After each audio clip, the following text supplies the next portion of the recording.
Caring for seedlings is really simple, quick, and has great returns if you know what you're doing. Today I want to share with you 5 things that I do to keep my seedlings healthy and strong. If you haven't seen part 1 on starting your seedlings, check the link in the video description below and make sure you subscribe so you don't miss other videos like this one. Coming up soon, we have our Verge Permaculture design courses.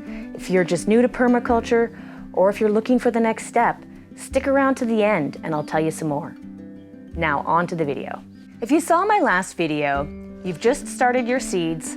You either have broadcast seeds in a clamshell like this, or you have a tray of soil blocks, or perhaps you have a tray of plants started in pots. Step 1 with your seedlings is to monitor them. And in order to do that well, in my mind, I categorize my crops into warm crops and cool crops. And warm crops are those plants that just thrive better with a little bit of extra heat, especially bottom heat when it comes to germination. Things like tomatoes, cucumbers, eggplants, melons, and so on. So those ones get priority on my heat mat, and I also put a dome over top. The reason for this is the minute you put bottom heat, the seedlings or the moisture levels drop quite a bit faster, and they without a dome, I've come back the next day and sometimes found that the seedlings are completely dried out. The cool crops, so things like kale, chard, broccoli, cauliflower, a lot of cole, plant family, they will germinate faster on heat mat, but they also germinate quite well without bottom heat. So I'll only put them on heat if I have space. Heat mats are quite expensive, so I don't have an unlimited amount of heat mats. I also actually like to often not put them on heat because then I don't have to monitor them quite as closely. So instead of checking on them every day, some days if I miss checking on them, I find they don't dry out. So the first step is monitoring, and I monitor slightly differently depending on if they're warm or cool crops. Tip number 2 is potting up.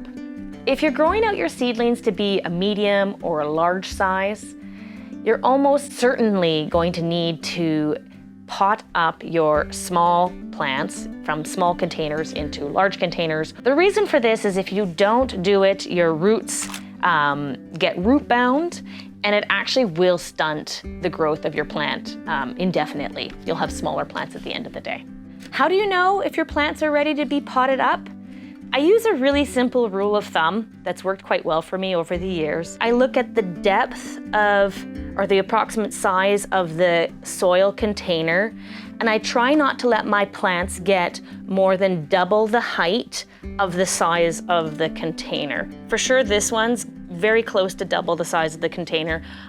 I'm gonna be potting this one up imminently. This is a little cucumber. You'll see he's almost double the height, so he's about ready to be potted up. With soil blocks, this is extremely simple to do. As long as your blocks are prepared ahead of time, you're gonna take your 2-inch soil block and you're gonna drop it into the 4-inch block. Even without soil blocks, this is not difficult.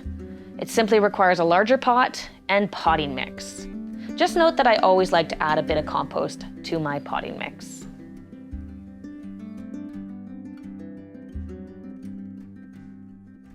Tip number 3 is about potting up tomatoes, and they get their own tip because tomatoes are done just a little bit differently. The first thing I'll do is I'll pick my container size. I'll look for a new container that basically, from the bottom to the top, gives me about 1 inch to 2 inches on my tomato left.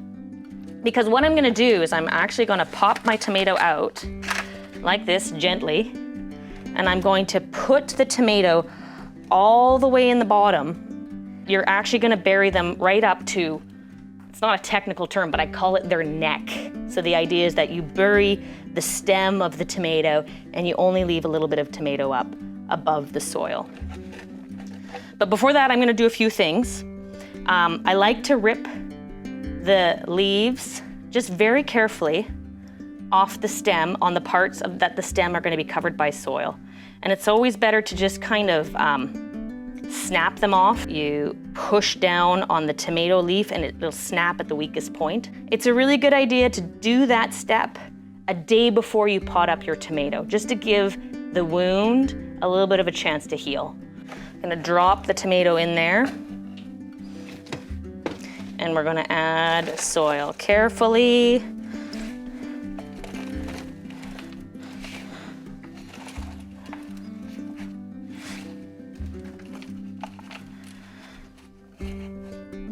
I did pre-add compost and a little bit of eggshells to this. I like to do that for tomatoes. And I add a little bit of pressure so it's nice and well supported, so the stem is well supported. There you have it, potted up tomato. Tip number 4 is really important, and that's hardening off. Your plants, your little seedlings, have been growing very likely in a climate-controlled environment that is quite warm. And if you, on the day you decide to put them into your garden, just change them from this nice, warm, climate-controlled, steady environment into the outdoors where there's wind and it's colder, they will be shocked and often don't respond well to that shock, especially that warm category that I talked about earlier. Those plants really need to be hardened off. So my cool crops, I'll harden off for 2 to 3 days.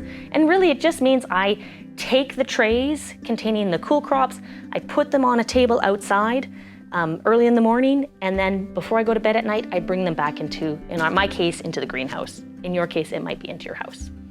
And you'll do that every morning and every night for cool crops for 2 to 3 days, and for warm crops, I recommend at least a week.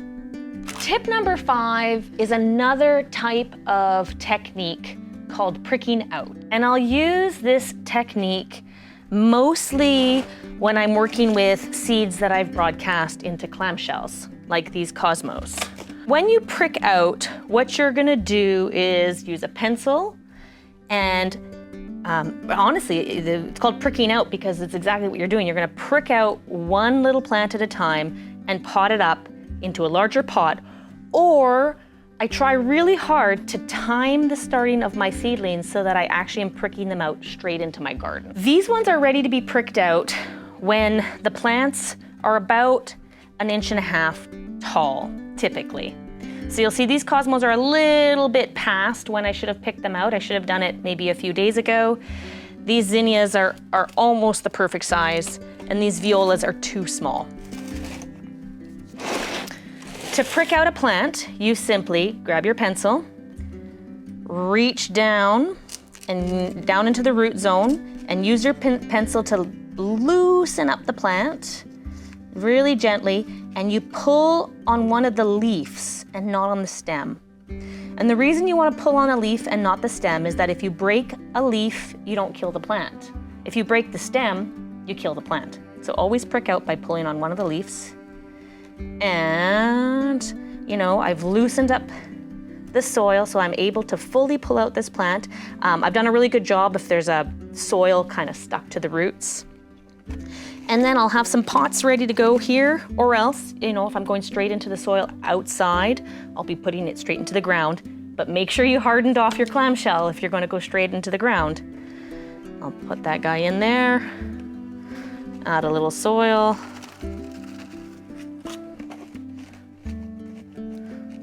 So now I've pricked out these little plants into a larger pot. If you let the plants get too big, you will be unable to prick them out because the roots get too tangled together. So it is really important to do it when the plants are small. I hope you found those tips helpful. Coming up soon, we'll be planting out our garden and setting out all our seedlings. So if you don't want to miss that video, make sure you subscribe. At Verge, we offer incredible tools and resources for you wherever you're at in your permaculture journey.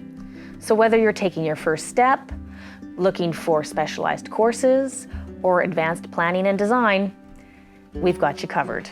Check out vergepermaculture.ca for more information.